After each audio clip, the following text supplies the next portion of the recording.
اہل سنت کے سب سے بڑے امام فقہ میں بھی اور حدیث میں بھی، امام احمد بن حنبل کے استاد، امام بخاری کے دادا استاد، امام مالک کے سب سے لائق ترین شاگرد امام محمد بن ادریس الشافعی المتوفى 204 ہجری پر انہی لوگوں نے رافضیت کا الزام لگا دیا اہل بیت کی محبت میں۔ تو انہوں نے اپنا وہ شعراء آفاق شعر کہا جو ان کی اپنے دیوان الشافعی میں موجود ہے، جو اہل سنت کے سارے ائمہ نے ان کے تعارف میں یہ ان کا شعر نقل کیا ہے، چاہے امام ابن تیمیہ المتوفى 728 ہجری ہوں، خواہ وہ امام ذہبی المتوفى 748 ہجری ہوں، خواہ وہ امام ابن کثیر المتوفى 774 ہجری ہوں، سب نے یہ شعر ان کا نقل کیا۔ اس میں سند کی ضرورت نہیں، انہوں نے اپنی کتاب میں لکھا ہے۔ امام محمد بن ادریس شافعی رحمۃ اللہ تعالی علیہ کے حوالے سے مرزا جلمی نے اپنے کئی بیانات میں، کئی لیکچرز میں ایک شعر کو 12 مرتبہ پڑھا ہے اور یہ دعویٰ کیا ہے کہ امام شافعی رحمۃ اللہ علیہ کا یہ شعر ان کے اپنے دیوان میں، ان کی اپنی کتاب میں موجود ہے، اور اس شعر کے لیے سند کی بھی ضرورت نہیں کیونکہ امام شافعی نے اپنی کتاب میں لکھا ہے۔ اور وہ امام شافعی کی جو کتاب مرزا جلمی جس کو تسلیم کر رہا ہے وہ یہ دیوان الشافعی ہے۔ یہ میرے ہاتھ میں جو کتاب ہے یہ بیروت لبنان سے چھپی ہے۔ اس سے مرزا جلمی اپنی تقاریروں میں اور اپنے لیکچرز میں کئی مرتبہ یہ شعر پڑھ چکا ہے کہ امام شافعی رحمۃ اللہ تعالی علیہ فرماتے ہیں کہ ان کانا رفدن حب آل محمد فلیشہد الثقلان انی رافضی، اگر آل محمد کی محبت رافضی ہونا ہے تو جنوں انس گواہ ہو جائیں کہ میں رافضی ہوں۔ ایک تو امام شافعی رحمۃ اللہ کا یہ شعر مرزا 12 مرتبہ پڑھتا ہے اور پھر حوالہ بھی دیوان الشافعی کے دیتا ہے۔ اب دیوان الشافعی سے کچھ چند اشعار اور انشاءاللہ میں پیش کروں گا جو مرزا جلمی کے حلق سے نیچے نہیں اترنے پائیں گے اور مرزا جلمی کا بالکل ہاضمہ اس سے خراب ہو جائے گا، وہ بھی امام شافعی رحمۃ اللہ علیہ نے کہے ہیں اور وہ اس دیوان الشافعی میں موجود ہیں، جس دیوان الشافعی کا حوالہ مرزا جلمی دے کے امام شافعی رحمۃ اللہ علیہ کا یہ شعر اکثر اوقات پڑھتا ہے۔ امام محمد بن ادریس شافعی رحمۃ اللہ علیہ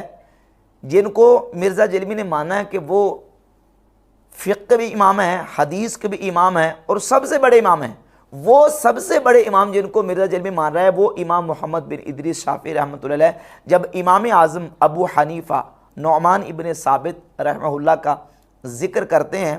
تو اسی دیوان الشافعی کے صفحہ نمبر 61 پہ امام شافعی رحمۃ اللہ علیہ فرماتے ہیں لقد زان البلاد ومن علیہا امام المسلمین ابو حنیفہ باحکام و آثار و فقہ کآیات الزبور علی الصحیفہ فما بالمشرقین لہ نظیر ولا بالمغربین ولا بکوفہ فرحمت ربنا ابدا علیہ مدى الایام ما قرئت صحیفہ۔ فرماتے ہیں کہ مسلمانوں کے امام ابو حنیفہ نے احکام، آثار اور فقہ کے ساتھ شہروں کو اور جو کچھ ان پر ہے اس کو مزین فرما دیا۔ فما بالمشرقین لہ نظیر، مشرقین میں اور نہ مغربین میں اور نہ کوفہ میں امام ابو حنیفہ کی کوئی مثال اور نظیر نہیں ہے۔ فرحمت ربنا ابدا علیہ، ہمارے رب کی رحمتیں امام ابو حنیفہ پر ہمیشہ ہمیشہ ہوں، جب تک کہ صحیفہ پڑھا جائے، یعنی جب تک قرآن پڑھا جاتا رہے قیامت تک امام ابو حنیفہ رحمۃ اللہ تعالی کی ذات اقدس پر اللہ رب العزت کی رحمتیں نازل ہوں۔ امام اعظم ابو حنیفہ نعمان ابن ثابت رحمہ اللہ کا تذکرہ کرتے ہوئے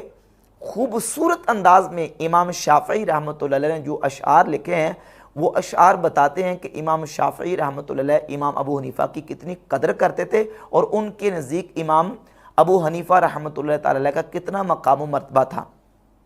اور ایک مشہور ان کا جملہ امام ذہبی نے اپنی کتاب تذکرۃ الحفاظ میں اور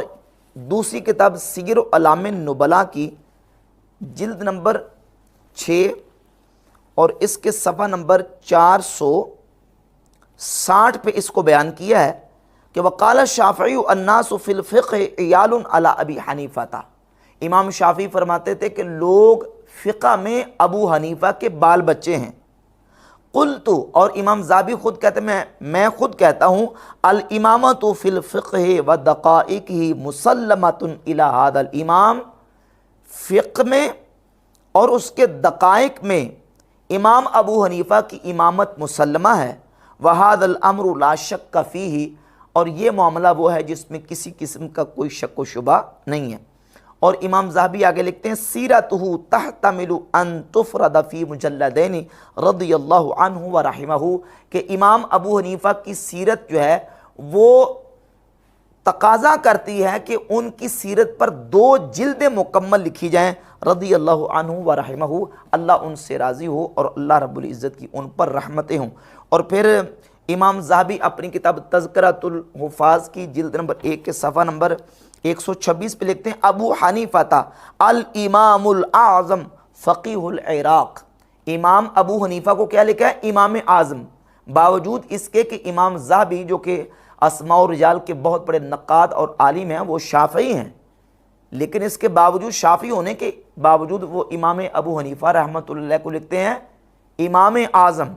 ابو حنیفہ رحمۃ اللہ تعالی علیہ۔ اور صفحہ نمبر 127 پہ لکھتے ہیں کہ قلت مناقب هذا الامام قد افردتها فی جزء کان موتہ فی رجب، فرماتے ہیں کہ اس امام ابو حنیفہ کے مناقب میں نے الگ سے ایک مکمل جلد تحریر کی ہے، ایک مکمل کتاب اور ایک مکمل جز لکھا ہے امام ابو حنیفہ رحمۃ اللہ کے مناقب پر۔ اچھا، اسی طریقے سے دیگر بڑے بڑے اجلاء ائمہ محدثین اور جو بڑے بڑے علماء ہیں وہ بھی امام اعظم ابو حنیفہ رحمۃ اللہ تعالی علیہ کو امام اعظم لکھتے ہیں۔ یہ حضور غوث پاک سرکار رضی اللہ عنہ کی کتاب غنی الطالبین، اس کی جلد نمبر 2 کے صفحہ نمبر